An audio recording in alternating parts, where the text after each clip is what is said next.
akhir sekali, Setiawangsa ingin menyentuh tentang soal pertahanan. Pertama, tentang Laut Cina Selatan. Dalam laporan Ketua Audit disebut peningkatan aktiviti ketenteraan dalam laporan Ketua Audit Negara, ia menyebut bahawa antara 2016 sehingga 2019 berlaku 89 pencerobohan kapal penguatkuasaan dan tentera Cina di perairan Sarawak dan Sabah seperti China Coast Guard dan People's Liberation Army Navy.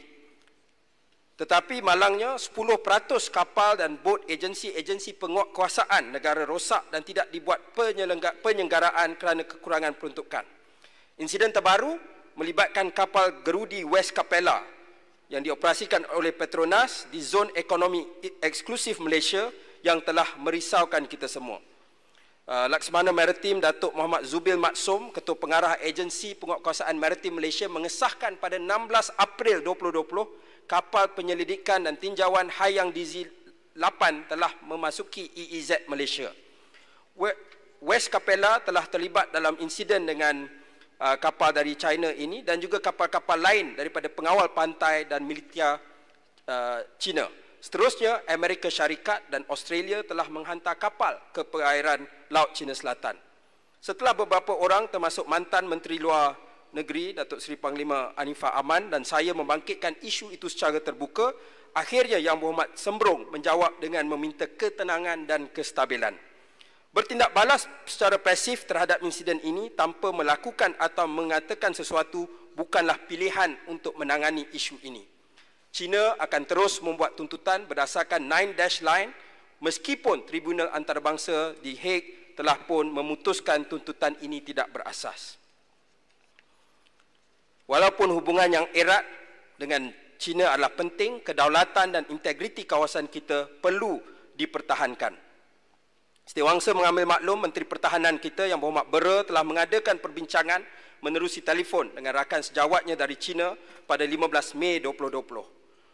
Baru-baru ini Setiausaha Negara Amerika Syarikat Mike Pompeo telah mengeluarkan kenyataan yang menolak tuntutan China di Laut Cina Selatan termasuk di Luconia Shoals ataupun gugusan beting Patinggi Ali yang terletak dalam perairan negara kita.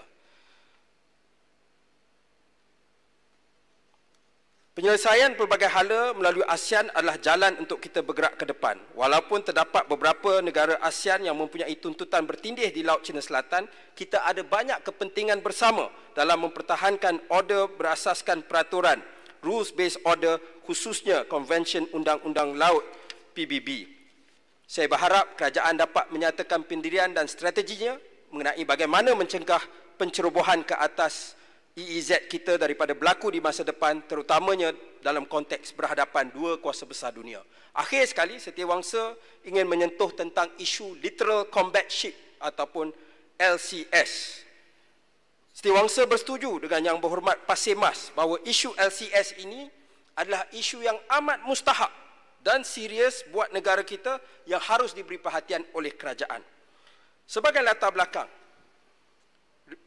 pilihan reka bentuk LCS ini telah ditukar oleh Menteri Pertahanan Yang Berhormat Bagan Datuk pada Oktober 2011 dari reka bentuk Sigma yang telah dipersetujui oleh TLDM dan dicadangkan oleh Damen-Schelder Naval Shipbuilding dari Belanda kepada reka bentuk Gowin yang dicadangkan oleh DCNS yang kini dikenali sebagai Naval Group dari Perancis. Kalau kita tak familiar dengan nama-nama ini, Naval Group ataupun DCNS inilah yang membekalkan kapal Scorpin sebelum ini. Dan ia telah dibuat atas saranan bertulis Boston Naval Shipyard BNS tanpa rujukan kepada TLDM. Antara punca utama kelewatan yang menjadi isu utama projek LCS ini adalah disebabkan oleh ketiadaan keputusan daripada Menteri Pertahanan ketika itu, iaitu Yang Berhormat Sembrong, terhadap permohonan extension of time dan perubahan spesifikasi peralatan ataupun variation order bagi peralatan yang dikemukakan oleh BNS pada Januari 2018. 30 saat lagi YB, rumuskan.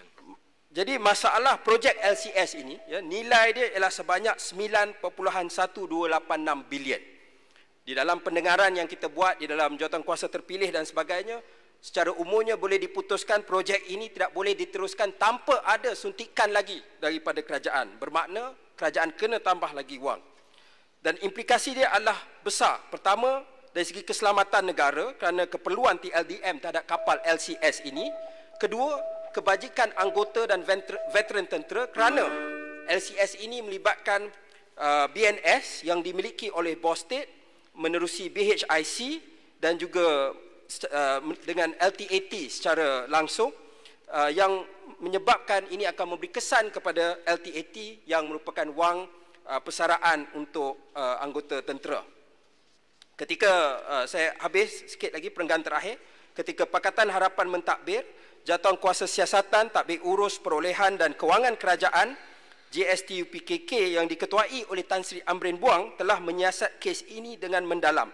Setiawangsa ingin bertanya, apakah status keputusan Jemaah Menteri dalam isu kapal LCS pada hari ini, dan kedua, adakah sebarang tindakan akan diambil sekiranya didapati wujudnya salah guna kuasa yang menyebabkan kita terpaksa menanggung satu kos yang besar dalam isu LCS. Jadi sekian saja perbahasan daripada Setiawangsa.